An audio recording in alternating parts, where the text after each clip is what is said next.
ফেনু মিয়ারে। টাকা দিচ্ছে। বাবা খায়, গাঞ্জা খায়। কুমিল্লার দেবিদ্বারে নির্মমভাবে খুন হয়েছে ছেলের হাতে বাবা। কি কারণে এই হত্যা হলো চলুন জানা যাক বিস্তারিত। একজন বাবা সারা জীবন নিজের সুখ বিসর্জন দিয়ে সন্তানের ভবিষ্যৎ গড়তে চেয়েছিলেন, শেষ পর্যন্ত সেই সন্তানের হাতে প্রাণ হারালেন। সম্প্রতি কুমিল্লার দেবিদ্বারে ঘটেছে এমন একটি হৃদয় বিদারক ঘটনা। অভিযোগ উঠেছে ছেলে মাদকাসক্ত। বেশ কিছুদিন আগে প্রায় 2 লাখ টাকা বাবার কাছ থেকে জোর জবরদস্তি নিয়ে এসে মাদক খেয়ে টাকাটি শেষ করে ফেলে। পরবর্তীতে আবার টাকার জন্য বাবাকে সে চাপ দেয়। পরিবার সূত্রে জানা যায় বাবা টাকা দিতে রাজি হন নাই। এক পর্যায়ে বাবার উপর চালায় নির্মম হামলা, যার কারণে ঘটনাস্থলে বাবার নির্মমভাবে মৃত্যু হয়।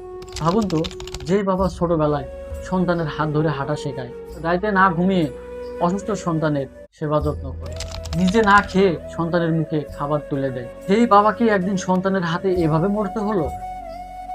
মাদক শুধু একজন মানুষকে ধ্বংস করে না, ধ্বংস করে একটি পরিবার, একটি সমাজ এবং মানবতাকেও। আজকের এই ঘটনা আমাদের জন্য একটি সতর্কবার্তা। যদি পরিবারের কেউ মাদকের দিকে ঝুঁকে পড়ে তাহলে শুরুতেই তাকে থামাতে হবে, কারণ নেশা একসময় মানুষকে মানুষ হিসেবেই থাকতেই দেয় না। এই ঘটনার সঠিক বিচার হোক, আর কোনো বাবা যাতে সন্তানের হাতে এইভাবে প্রাণ না হারায়। পরিশেষে একটি কথাই বলবো, মাদক জীবন ধ্বংস করে, সাথে পরিবারকেও ধ্বংস করে। প্রিয় বন্ধুরা, দেখা হবে নতুন কোনো ভিডিওতে। ভালো থাকবেন, সুস্থ থাকবেন। আল্লাহ হাফেজ।